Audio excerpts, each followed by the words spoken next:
रास्ते जिन पर चलकर इतिहास वर्तमान तक आ पहुंचा, लकीरें जिसने भारत को भारत का भूगोल समझाया, सिद्धांत जिसने आधुनिक भारत की अवधारणा को दिए पहिए और पंख। विज्ञान प्रसार प्रस्तुत करते हैं मैप ऑफ इंडिया, जिसने रखा भारत के भविष्य का आधार।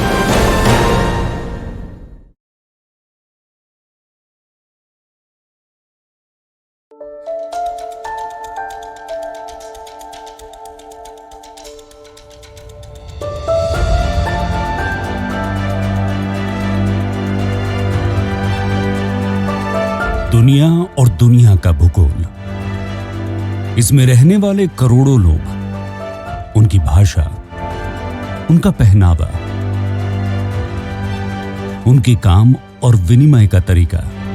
क्या आपने कभी सोचा है कि ये सारी बातें किस आधार पर तय होती हैं?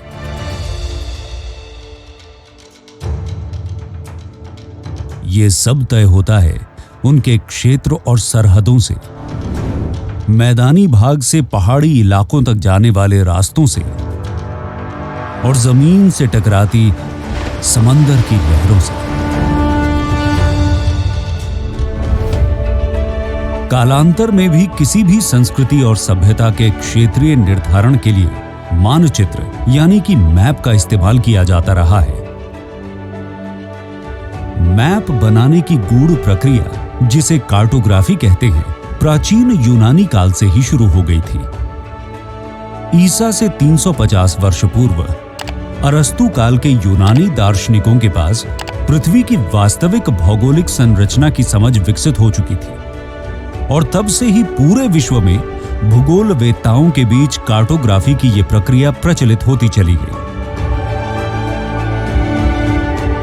भारत में भी सिंधु घाटी सभ्यता या इंडस वैली सिविलाइजेशन के काल से ही कार्टोग्राफी की प्रक्रिया की समझ के तथ्य मिलते हैं, लेकिन पूर्णतया क्षेत्रीय स्तर पर विकसित पूरी तरह से पेशेवर सर्वेक्षकों द्वारा वैश्विक स्तर के मैप ब्रिटिश काल में ही बनाए गए।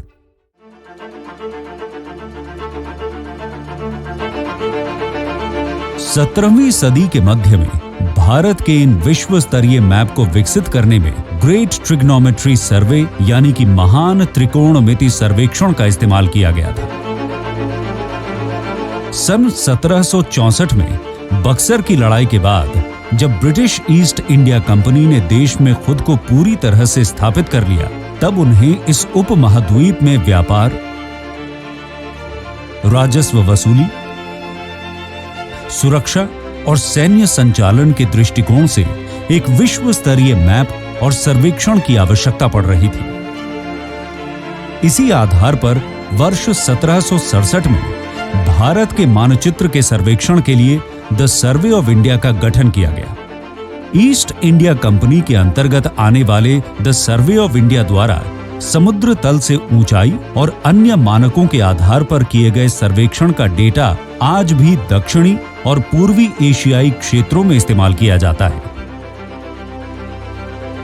वर्ष 1783 में संस्था द्वारा पहली बार मैप ऑफ हिंदुस्तान प्रकाशित किया गया, जिसमें भारत, पाकिस्तान और बांग्लादेश समेत आसपास के देश जैसे अफगानिस्तान और बर्मा जैसे देशों को भी स्थान दिया गया। पड़ोसी देशों जैसे म्यांमार, श्रीलंका और सीलोन समेत अनेकों दक्षिण एशियाई देशों को भी जगह दी गई, जहां ब्रिटिश साम्राज्य के शाही और आर्थिक हित जुड़े हुए थे। द ग्रेट ट्रिग्नोमेट्रिकल सर्वेक्षण द्वारा जो उत्तर से दक्षिण और पूर्व से पश्चिम तक फैले भारतीय भूभागों का उस समय विश्व का सबसे बेहतरीन सर्वेक्षण था, तब से सर्वेक्षण के वैधानिक सिद्धांतों का नवीनतम तकनीकों द्वारा काफ़ी विकास हो चुका है और योजनाकारों और वैज्ञानिकों की बहुआयामी आवश्यकताओं को पूरा करता है। वर्ष 1802 में सर्वे जनरल ऑफ इंडिया का द ग्रेट ट्रिग्नोमेट्रिक सर्वे के अनुसार मैप बनाने का ये अथक कार्य चेन्नई, तब के मद्रास स्थित सेंट थॉमस माउंट नाम की पहाड़ी से शुरू होकर